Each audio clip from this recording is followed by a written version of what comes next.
Voy a hacer mucho más prólogo para presentar a Estrella Moreno Robinson, defensora pública. Con ella vamos a hablar sobre algunas cuestiones que tienen que ver con, bueno, la defensa y también algunas, bueno, cuestiones que quizás hoy se están debatiendo políticamente, pero bueno, vamos a ir de a poco en el diálogo en ese sentido. ¿Cómo va?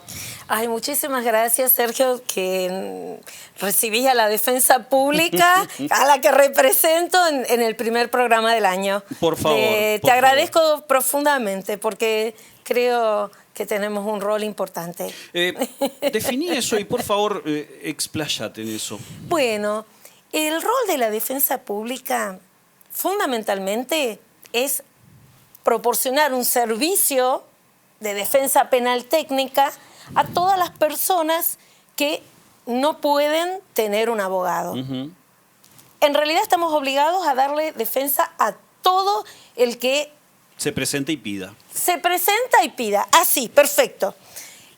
Porque nadie puede quedar en estado de indefensión en el sistema que tenemos, acusatorio, adversarial, donde hay un acusador, que es el fiscal, un juez de garantías que ve todo lo que pasa y decide, y la defensa, que está al mismo nivel del fiscal con su defendido. Entonces, sin defensa no hay proceso. Y no se garantizan derechos. Pero no solo, Sergio, hay un lema que nosotros adherimos que dice sin defensa no hay justicia. Pero en la práctica, lo netamente pragmático, no puede haber ninguna audiencia con fiscal, defensor y defendido sin defensor. Si no hay defensor, no hay proceso. Y nosotros cumplimos ese rol. En ese triángulo, y con la importancia que lo estás definiendo y que lo estás manifestando, ¿cuánto sabemos los que estamos fuera del ámbito de la justicia y que transitamos la ciudad día a día, que bueno, tenemos nuestro trabajo y que de repente podemos vernos envueltos en una situación judicial? ¿Cuánto sabemos de la importancia de esto? Bueno, creo que eso que vos decís, no pensar con zapatos del otro. A toda persona le puede pasar verse envuelto en un proceso penal. Por ejemplo, por un accidente de tránsito. Puede ser acusado de un homicidio culposo o por cualquier otra razón. O sea, una situación cotidiana. Se puede dar y se da cotidianamente.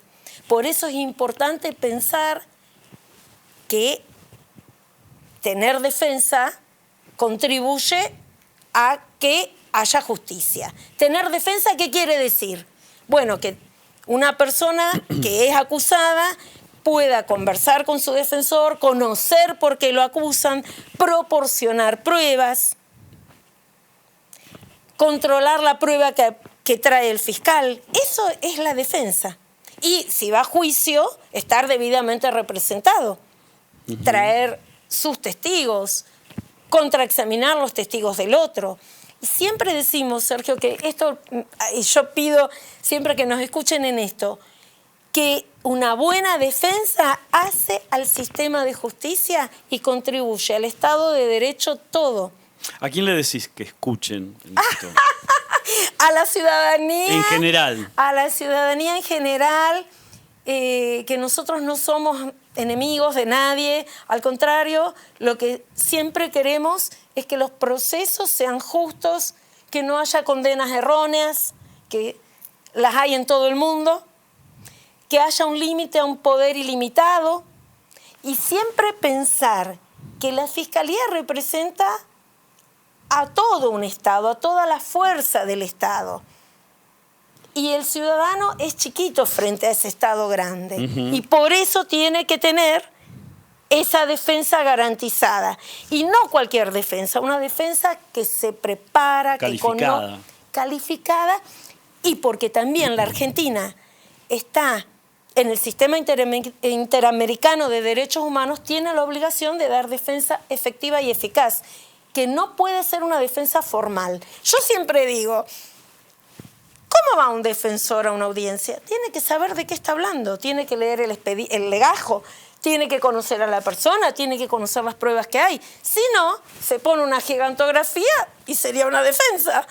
O sea, no es cualquier cosa. Debe involucrarse, inmiscuirse en los detalles de la situación. Estudiar el caso y buscar pruebas y controlar cómo se reunió la prueba de la contraparte.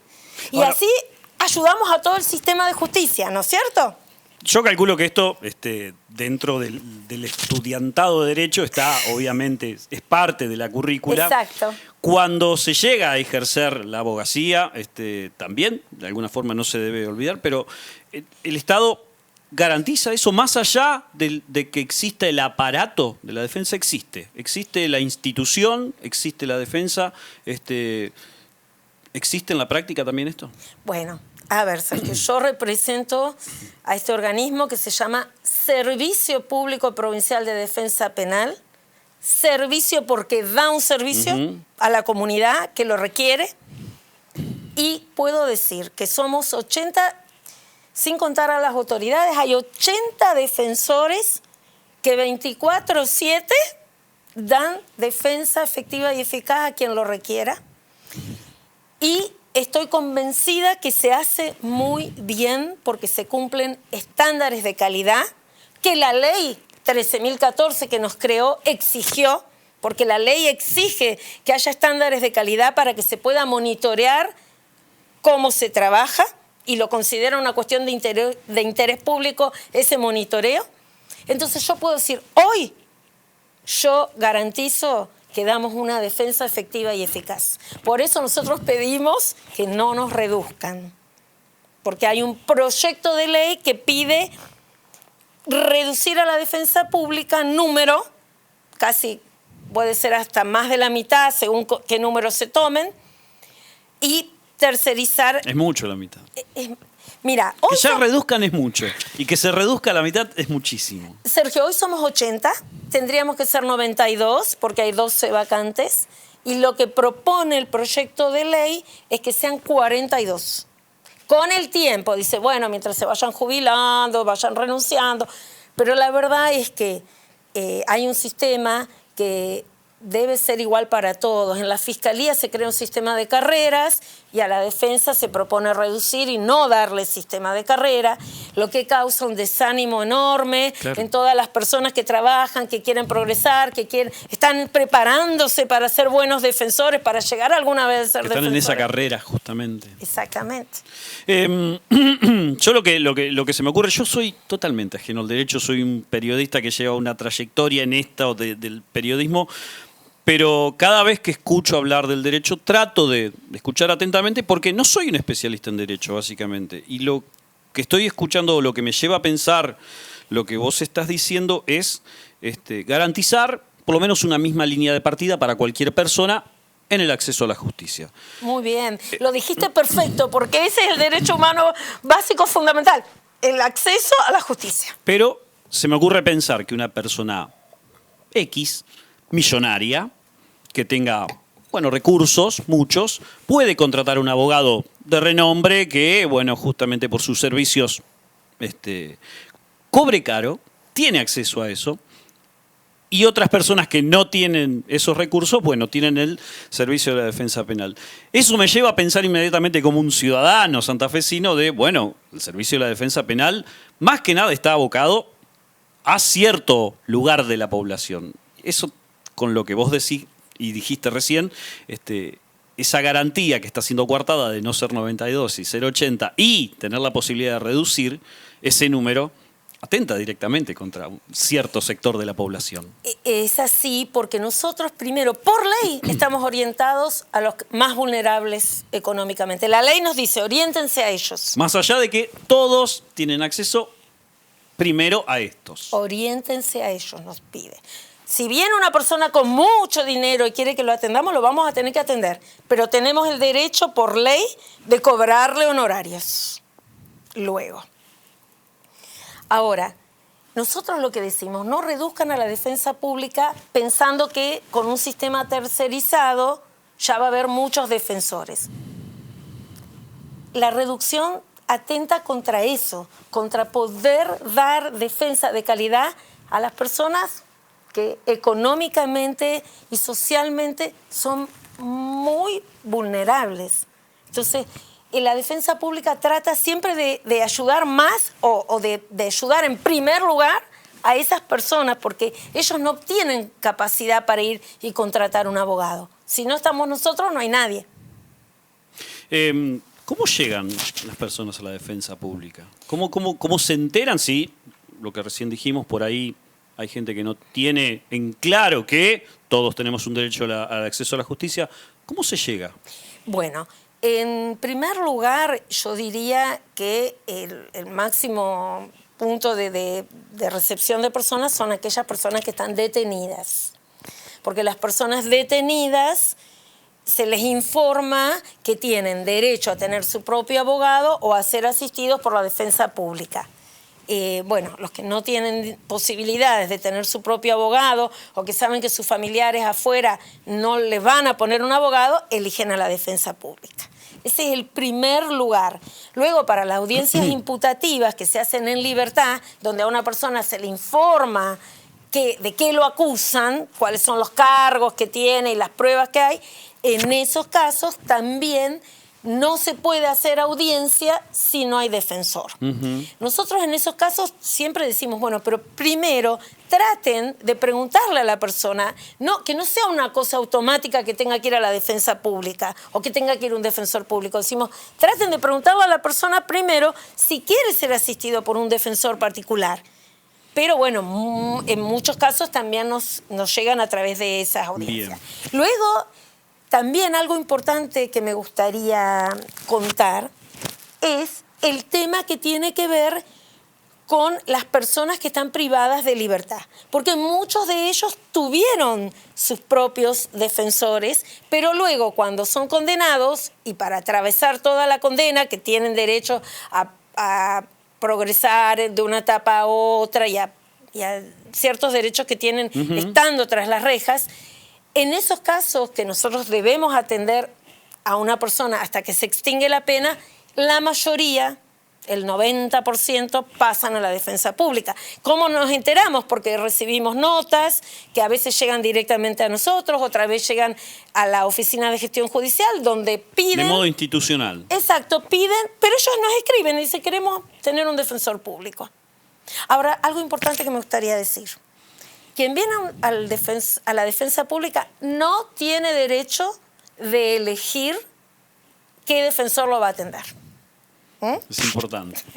Es así. Es importante.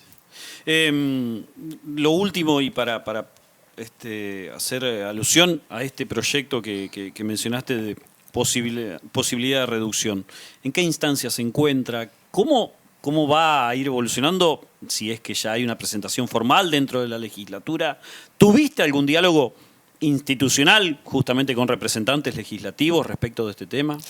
Bueno, yo no quiero entrar en detalles, pero sí tuvimos distintos encuentros, diálogos, reuniones, y también con Poder Ejecutivo, Poder Legislativo.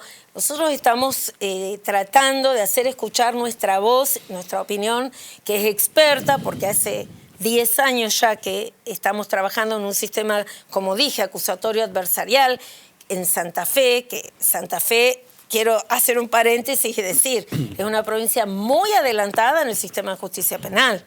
Entonces, no hay tanta experiencia a nivel nacional sobre este sistema. Y nosotros tenemos esa experticia, porque hace 10 años que estamos trabajando, sabemos de lo que hablamos cuando pedimos cambios o cuando contamos cómo se trabaja. Sobre la propia experiencia, por otra parte.